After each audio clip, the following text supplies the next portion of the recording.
friends, welcome back. So today's video is going to be a bit different. Since COVID we saw a change in our working habits. Remote work, which was often not allowed by many companies, became the norm during the pandemic.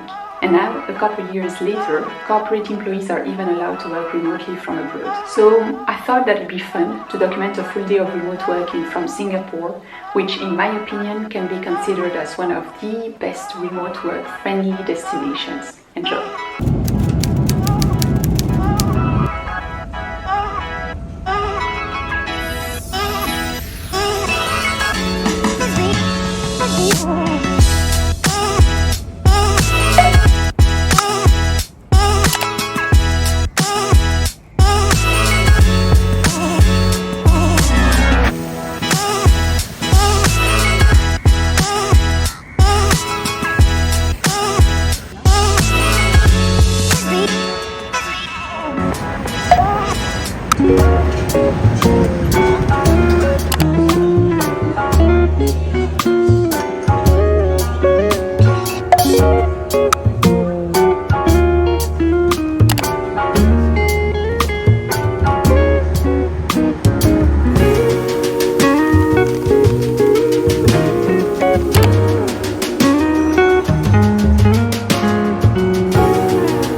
Bye.